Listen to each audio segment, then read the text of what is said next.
Left is Melissa DeRosa, Secretary to the Governor. To my right is Robert Mujica, Budget Director of the State of New York.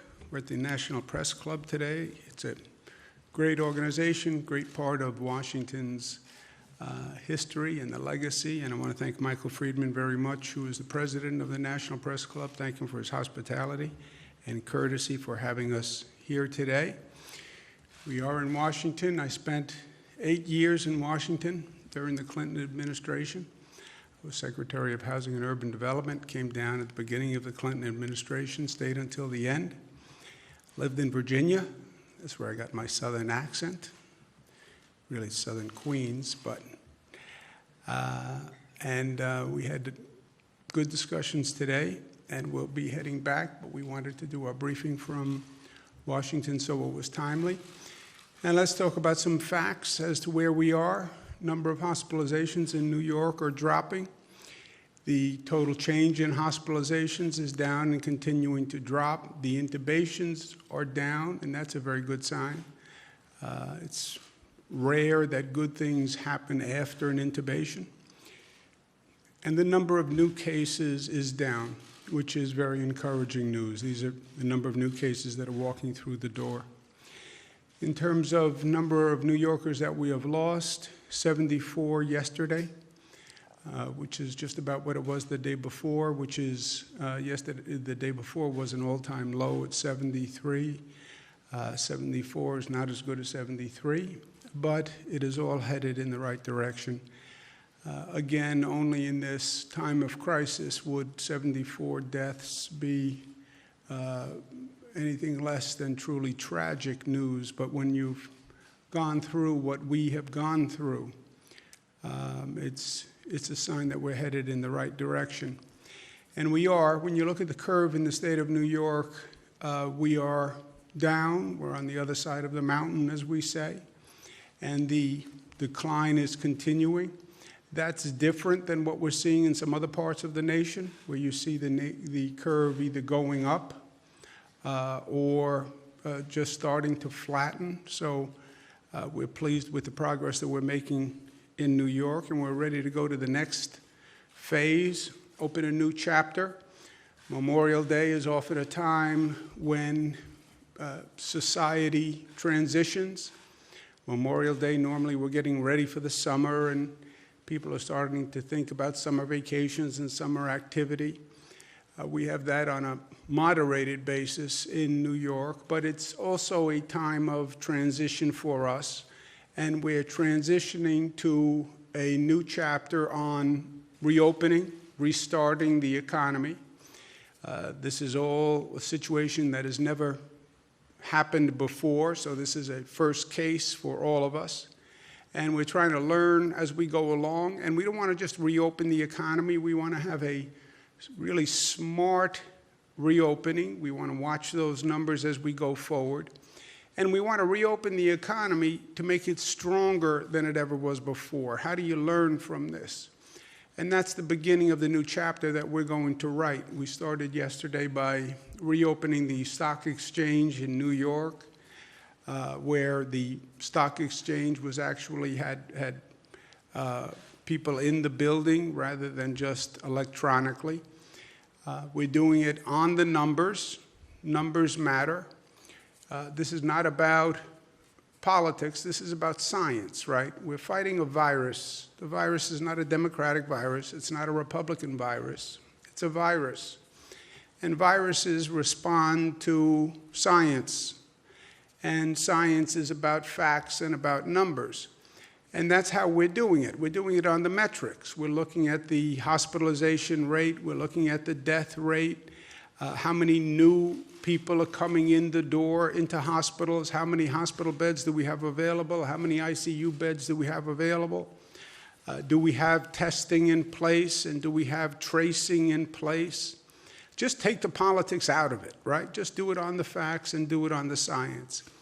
And that's what we're doing in New York. And then you wouldn't reopen everything immediately. You would do it in phases, and you would phase it by the most important businesses, the most essential businesses that pose the lowest risk first. And that's exactly what we're doing. And we then have several phases for the actual business openings. But we're in Washington, and the parameter is what should states be doing and what should the federal government be doing.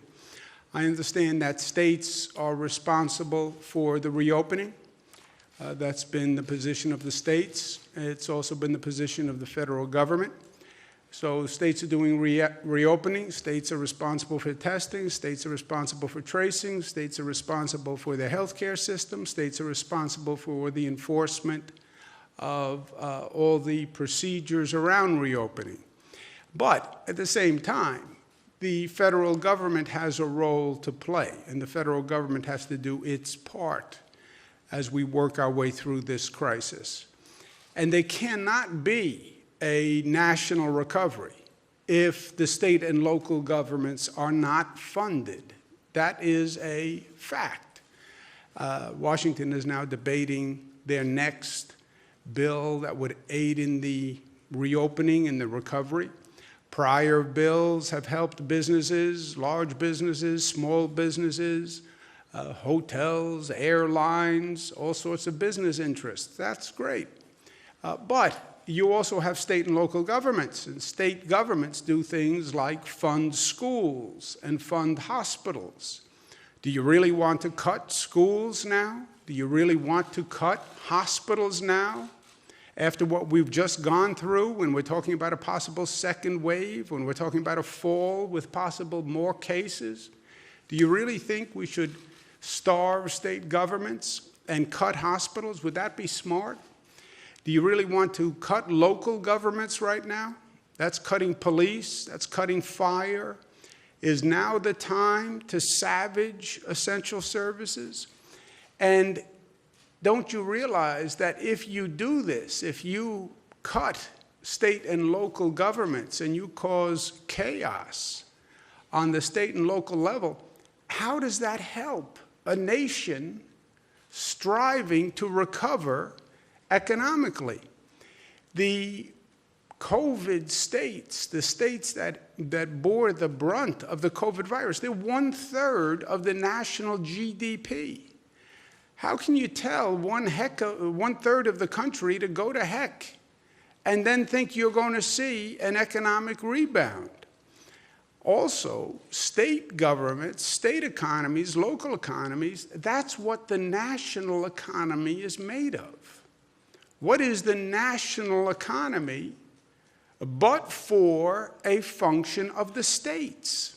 There is no nation without the states. They tend to forget that in this town, but it's the obvious fact. And we've made this mistake before. Again, look at history.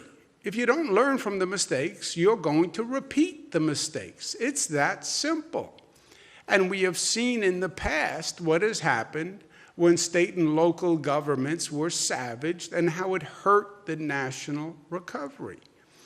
Wall Street Journal, not exactly a liberal publication, makes the point that on the economy, cuts to employment and spending likely to weigh on growth for years. So even if you believe the rhetoric, we're about reopening, we're about getting the economy back, great. Then if that's what you believe, you would provide funding to the state and local governments. The Federal Reserve Chairman, Powell, very smart man, respected on both sides of the aisle, said, we have evidence the global financial crisis and the years afterwards where state and local government layoffs and lack of hiring weighed on economic growth. We want to reopen the economy. We want to get this national economy better than ever. Fine. Then act accordingly and act appropriately. This hyper-partisan Washington environment is toxic for this country. You have people saying, well, we don't want to pass a bill that helps Democratic states.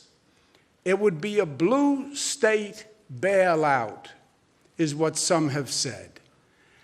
Senator McConnell, stopping blue state bailouts. Senator Scott, we're supposed to go bail them out? That's not right. On Fox TV, Laffer, you want us to give our money to Cuomo in New York? Hello, not this week. First of all, this is really an ugly, ugly sentiment. It is an un-American response. We're still the United States of America. Those words meant something. United States of America. First of all, Mr. Federal Legislator, you're nothing without the states, and you represent the United States. Not only is it ugly, it is false. It is wholly untrue what they are saying. 100%. And there are facts. If you want to pose the question, which is, I think, divisive at this period of time, but if you want to pose the question, what states give money and what states take money, right? There is a financial equation that is the federal government. And if you want to ask, what states give money to other states and what states take money from other states, that's a question that Senator McConnell, Senator Scott, and Mr. Laffer don't really want to ask. Because the truth is totally the opposite of what they're saying. You look at the states that give more money to the federal government than they get back. You know the top, what they call donor state? You know what one state pays in more to the pot than they take out of the federal pot than any other state in the United States? It's the state of New York. New York pays more every year, $29 billion more than they take back. You know the second state? New Jersey, Massachusetts, Connecticut, California. Every year they contribute more to the federal pot. You know who takes out more than they put in from that pot? You know whose hand goes in deeper and takes out more than they put in? Virginia, Maryland, Kentucky, Alabama, Florida. Those are the facts. Those are the numbers. The great irony is the conservatives want to argue against redistribution of wealth. Why should you take money from the rich and give it to the poor? That's exactly what you are doing. That is exactly what you have done every year. So it's only redistribution unless you wind up getting more money. Then it's fine. Then it's not redistribution. Take from the rich, give to the poor. That's redistribution. Yes, unless you're the poor. Senator McConnell, Senator Scott, because you were the ones who have your hand out. You are the ones who are taking more than others. Redistribution, you're against it. Except when the richer states give you more money every year. And then the great hypocrisy. They actually made the redistribution worse. When they passed 3 years ago a provision ending what's called state and local tax deductibility, that didn't level the playing field. What they did was they took the states that were already paying more money into the federal government, the quote-unquote richer states, and they increased the money they were taking from the richer states. They took another $23 billion from California, another $14 billion from New York, New Jersey, Massachusetts, Illinois, Connecticut. The hypocrisy is so insulting because when you start to talk about numbers, there are still facts. And people can still add, and people can still subtract. And they know what they put in, and they know what they take out. And I know it's Washington, D.C., but the truth actually still matters. And Americans are smart. And they find out the truth, even in the fog and the blather of Washington, D.C. So my point to our friends in the Congress, stop abusing New York, stop abusing New Jersey, stop abusing Massachusetts and Illinois and Michigan and Pennsylvania. Stop abusing the states who bore the brunt of the COVID virus through no fault of their own. Why did New York have so many cases? It's nothing about New York. It's because the virus came from Europe and no one in this nation told us. We were told the virus is coming from China. It's coming from China. Look to the West. Yeah, well, they missed it. We were looking to the West. It came from the East. The virus left China, went to Europe. 3 million Europeans come to New York, land in our airports, January, February, March, and bring the virus. And nobody knew. It was not New York's job. We don't do international global health. It didn't come from China. It came from Europe, and we bore the brunt of it. And now you want to hold that against us? Because we bore the brunt of a national mistake? And because we had more people die, we lost more lives? You want to now double the insult and the injury? By saying, well, why should we help those states? Those states had more COVID deaths. That's why you're supposed to help those states. Because they did have more COVID deaths. And this is the United States. And when one state has a problem, the other states help. I was in the federal government for 8 years. When Los Angeles had earthquakes, we helped. When the Midwest had the Red River floods, we helped. When Florida had Hurricane Andrew, we helped. When Texas had floods, we helped. When Louisiana had Hurricane Katrina, we helped. We didn't say, well, that's Louisiana's fault. They had the hurricane. Well, that's Texas's fault. They had the floods. It was nobody's fault.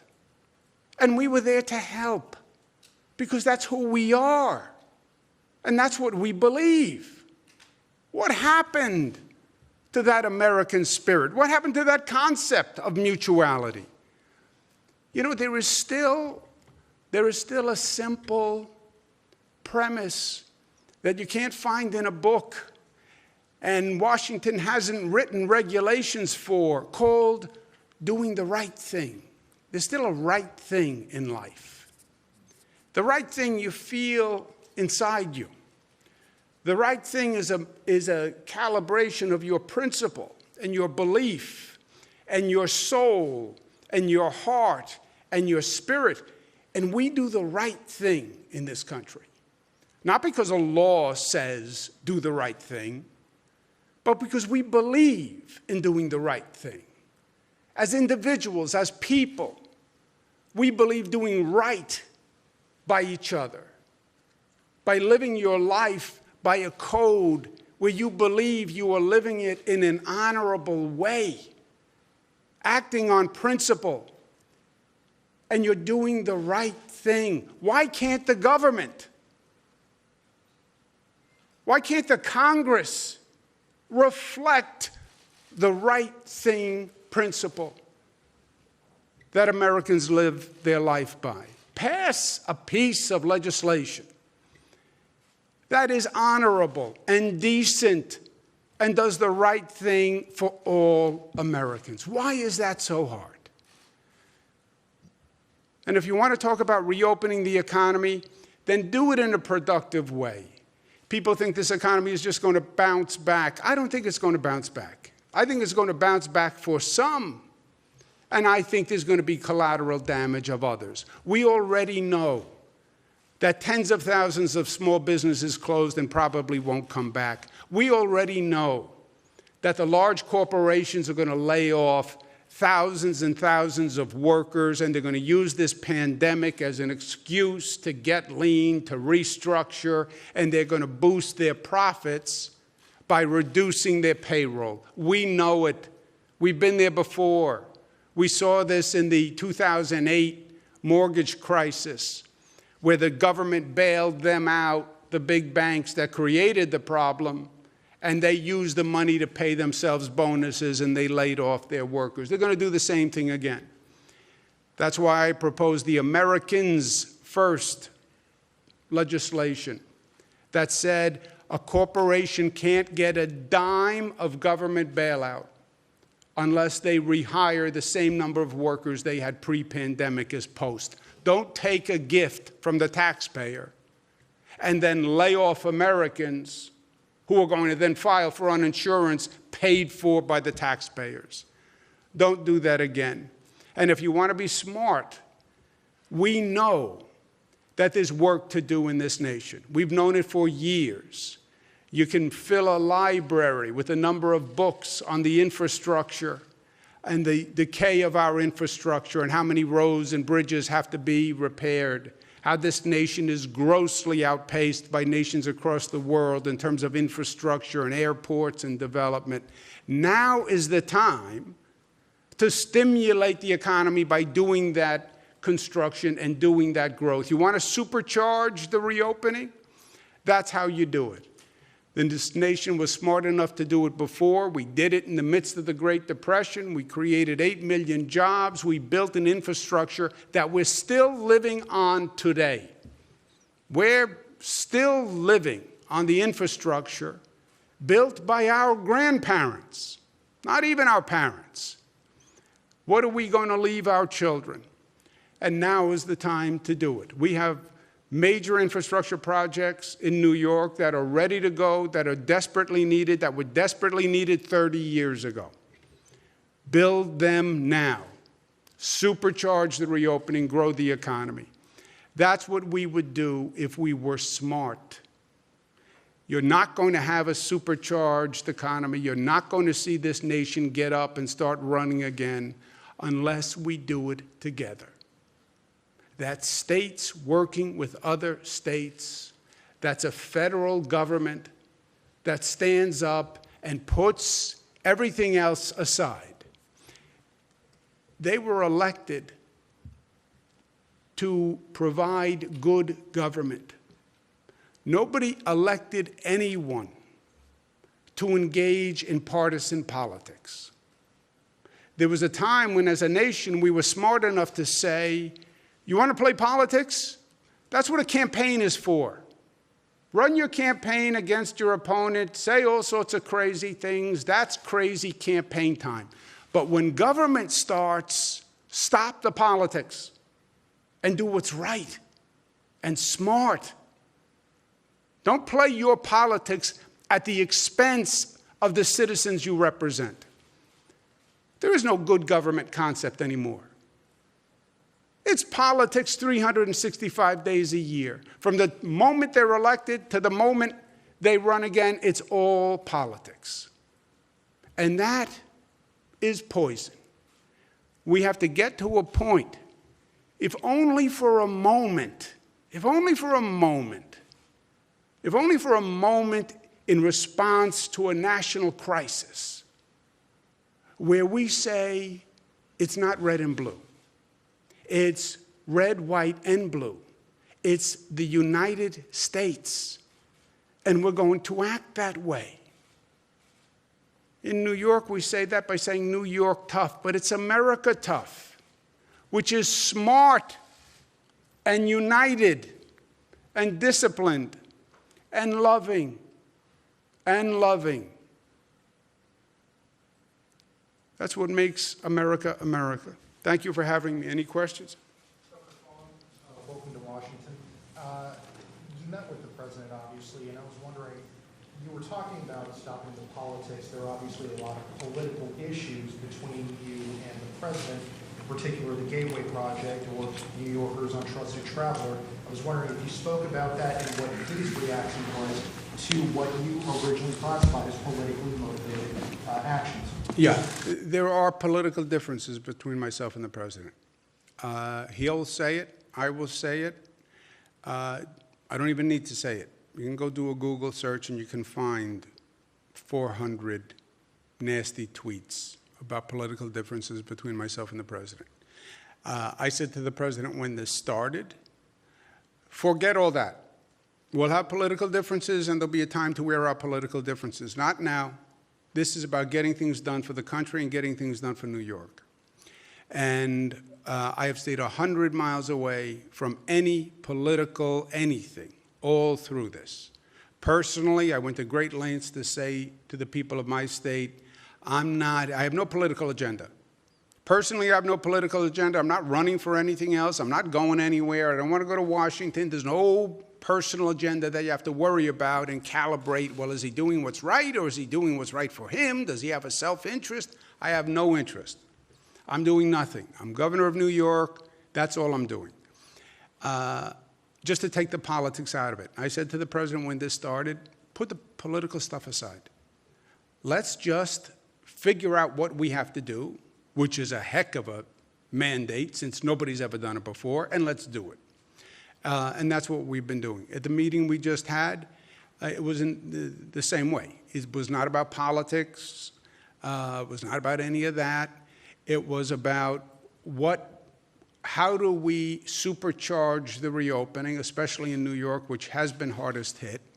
How do we take some of these big infrastructure projects that have been sitting around for a long time, which if we were all smarter and better, we would have done 30 years ago, and actually get them up and running because we have to do this work anyway, and because we need the jobs now more than ever.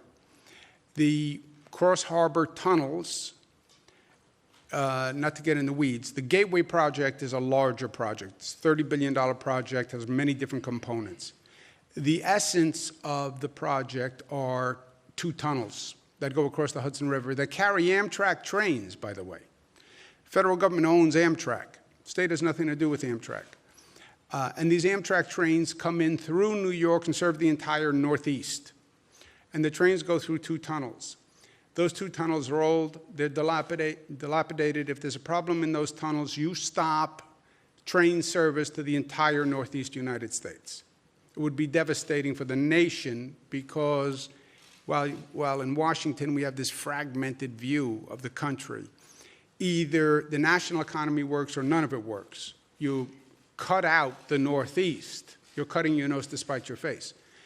So those tunnels have to be replaced. Amtrak, federally owned, has a proposal to build 2 new tunnels, so there's additional capacity. That's a project that New York and New Jersey said we'll pay 50% of, just to be good partners. There's a project called the 2nd Avenue Subway in New York, which goes up 2nd Avenue, hence the 2nd Avenue Subway. And it's pending federal approval, and we could start building on that immediately. There's also a project which is the air train, which goes from LaGuardia Airport, where we're building a new airport, to Manhattan. That would cut down traffic, congestion. It would be a great advancement. People have been talking about that for 30 years. And it's pending an environmental review by the federal DOT. And I asked if that could be accelerated because we've already done an environmental review, and nobody's more environmentally sensitive than our government. But can we get the bureaucracy to move faster so we can get that project done? And it was a good conversation. You know, the president is from New York, so he has a context for all the things we're talking about. I think the president also acknowledges and realizes that New York, we're very aggressive about getting these projects done and getting them done on time. This is not the typical government project. We actually get these things done. We're building the first new airport at LaGuardia in 25 years in this country. We built the largest infrastructure project in the United States, which was a bridge that went across the Hudson River, now named the Mario Cuomo Bridge. It was the largest infrastructure project in the United States. We got it done on time, on budget. So if he gives us the green light, this is not going to be years of discussion. I have a shovel in the trunk of my car. We'll start this afternoon, right? So it was a good discussion. He understood what we were talking about, understood what we need, and he's going to be thinking about it, talk to his team, and he said we'll talk next week. And trusted travel programs for the... Trusted Traveler Program did not come up. Trusted Traveler Program, I believe, was arbitrary by the federal government. I believe it was actually retaliatory by Department of Homeland Security. They want access to our driver's license data to give to ICE for purposes of deportation. We said we wouldn't give it to them.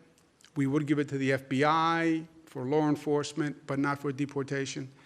And they then turned around and ended this Trusted Traveler Program, which is the exact opposite. These are people who get high-level security clearance, so you don't have to stop at the border check when you come in at an airport. You just show your card. It eases the burden at the airport. It's better for the officials at the airport. And the people who sit with Homeland Security and give all the documentation and get this special clearance. But they ended that, I believe, in retaliation, and that's nowhere. You want to add something? Yeah, one thing I will say about the Trusted Traveler Program is that during this year's budget at the end of March, to the extent that there was a bona fide concern with federal access to the DMV database, specifically for those subset of people that the governor described who are applying to be a part of the Trusted Traveler Program, who are doing the sit-down interview, who are providing all of this documentation, we addressed that in the budget, and now the federal government actually does have access to the database for that specific purpose. So if that was really the reason that they were cutting us out of the Trusted Traveler Program, I don't believe that that is a bona fide reason anymore, and I know it's currently in litigation, but it's something our counsel's office is discussing with them. Sir? Governor Cuomo, on the issue of state and local governments, the House-passed HEROES Act did include some funding to address that issue.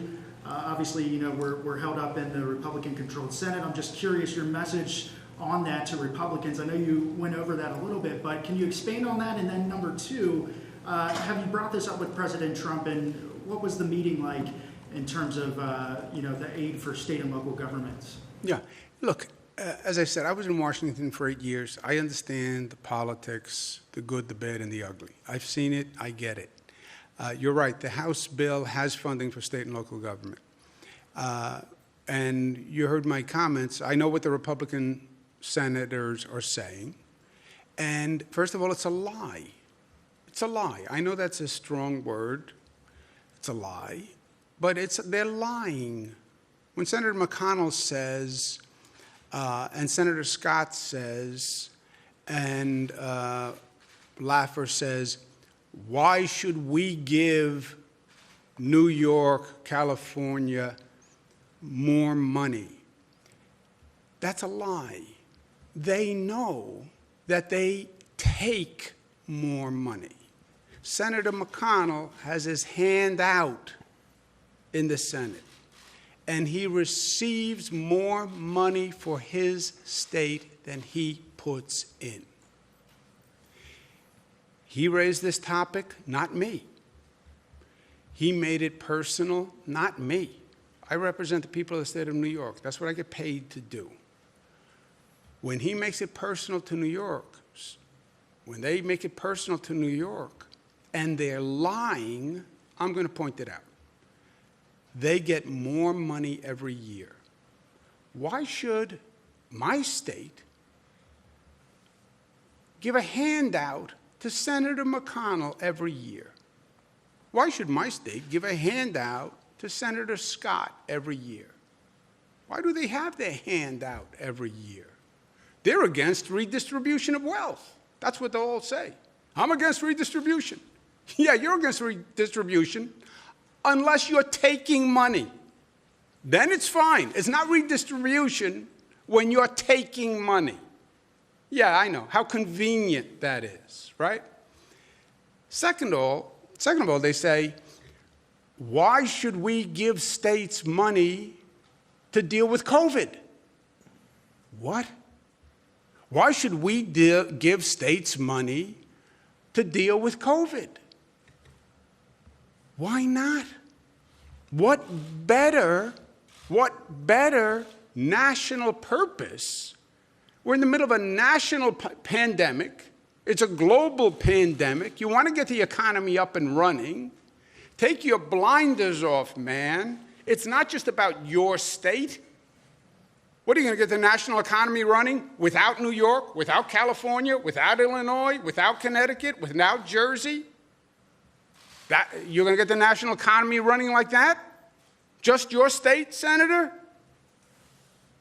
It makes no sense. And then in terms of spirit and principle and doing the right thing, if there was one time when that Congress actually acted like it represented the country, it was in times of an emergency. That's the one time you would see them come together and pass a bill and do it quickly. It was like, okay, no politics because this is an emergency. It's Hurricane Katrina. No politics. It's flooding in Texas. No politics. It's Midwest floods. Pass an emergency bill. No politics. You're talking about people's lives here. You're talking about states and neighbors who need real help. They lost their homes. No politics. Even now, 100,000 people dead in this nation, you're going to play politics? For the House members, they did pass a bill that has state and local funding and has this repeal of SALT in it. If I am a congressperson from New York, I do not go home unless I have funding for New York State. I do not pass a bill that does not fund New York State and does not repeal SALT. If I'm a congressperson from California, I do not go home to California unless I have funding for California and I repeal SALT. If I'm a congressperson from Massachusetts, I'm not going home and standing up in front of my people who elected me, and I'm running for re-election, by the way, this year. If I'm Congressman Richard Neal from Massachusetts, I'm not standing before my people having passed a bill that didn't help them. If the California House members can't vote for it, and the Illinois House members can't vote for it, and the New York members can't vote for it, and Jersey can't vote for it, and Massachusetts can't vote for it, and Connecticut can't vote for it, they can't pass a bill. And if Washington doesn't pass a bill, I would say to all of them, don't bother going home, because you will not see a reopening that you expect. You will see a fizzle of an economic rebirth, and you will have really done a disservice to the fundamental premise of your office. Young lady? Thank you, Governor. Some of the projects that you mentioned mainly are in New York City. Granted, they have regional impact, but were there any other statewide projects from other regions, Long Island, upstate, that you brought to the president's attention? No, I didn't want to give him too long a list. I didn't want to seem too aggressive. I didn't want to seem like for the other people in the room that they could dismiss me as a quintessential New Yorker. Look how much he's asking for. He's asking for too much.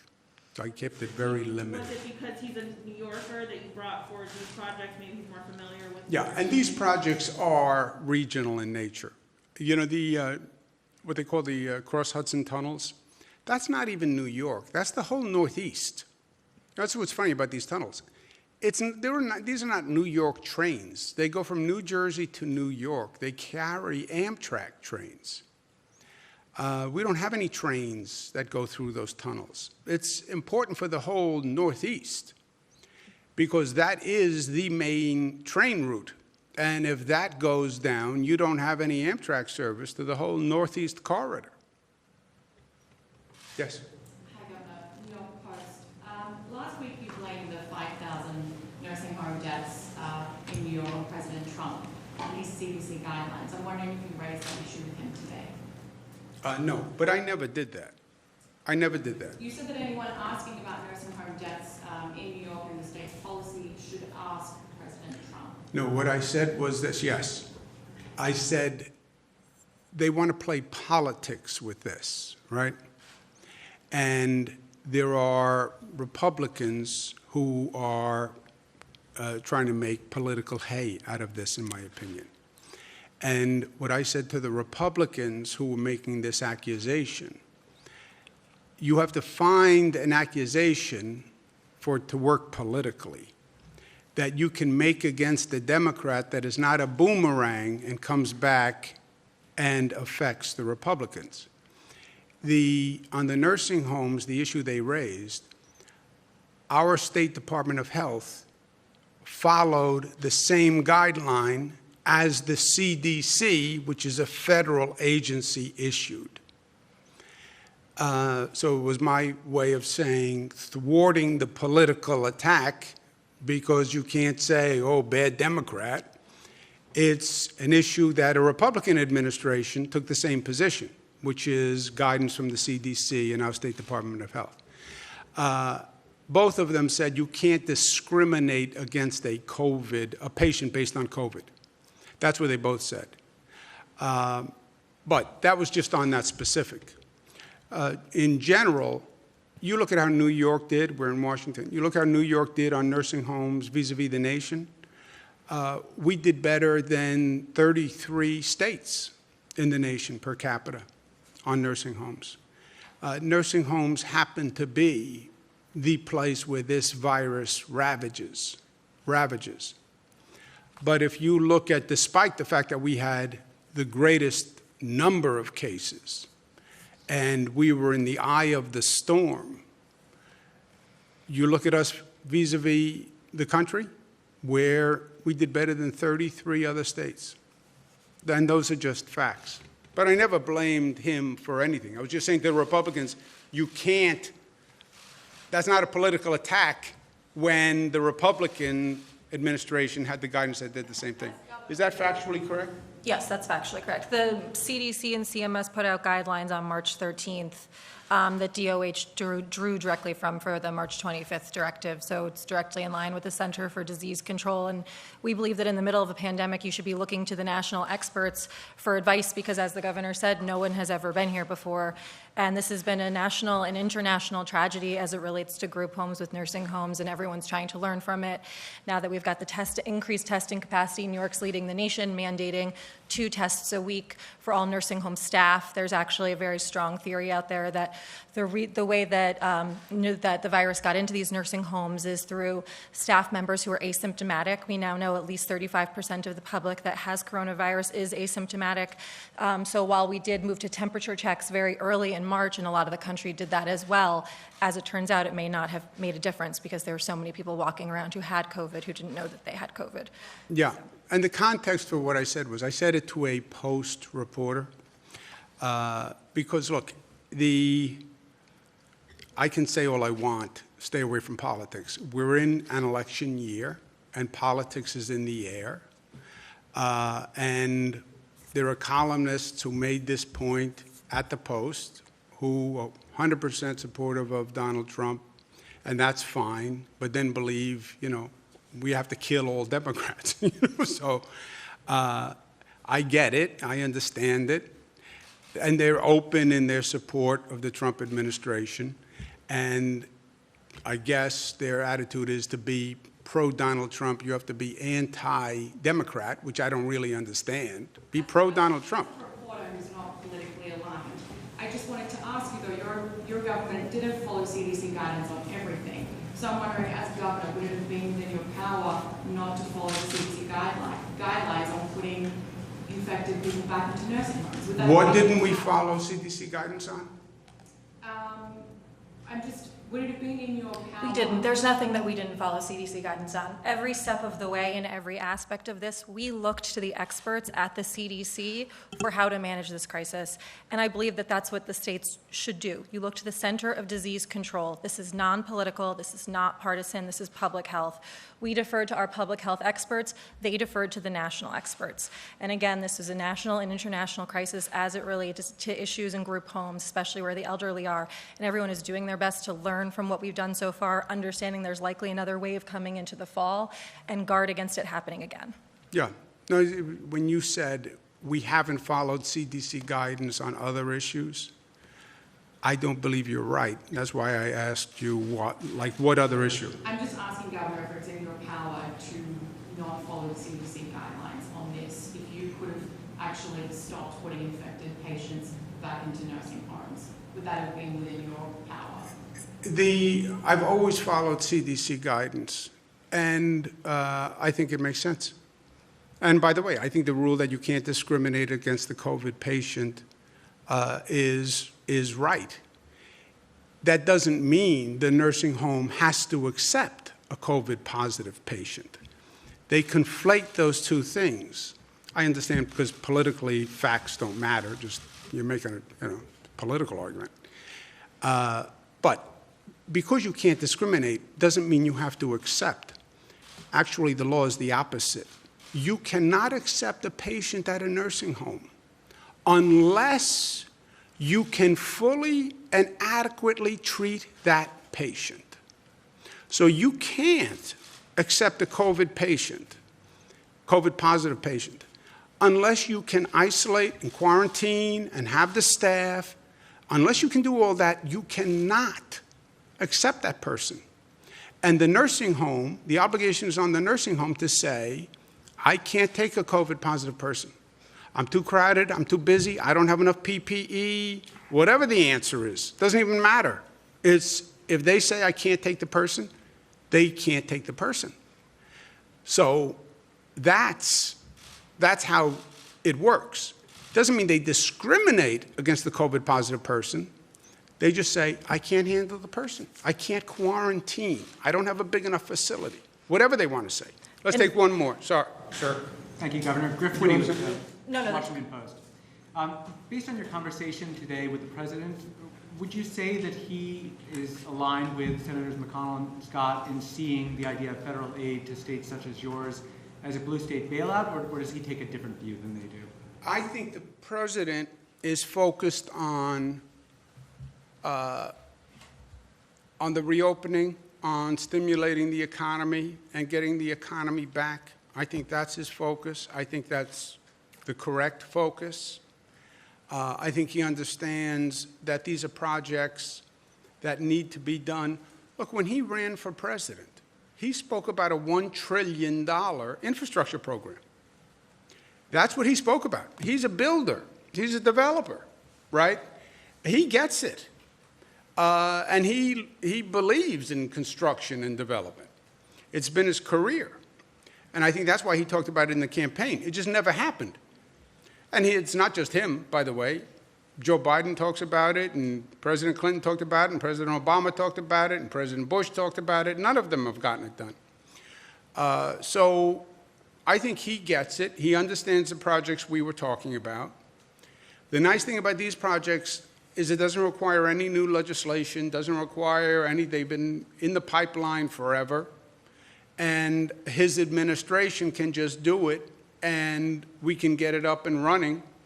And to the extent that jumpstarts a larger conversation about infrastructure, which is something I think we need desperately. And look, here's my last point. You know you need to do large-scale infrastructure. When is there going to be a better moment in history to do it?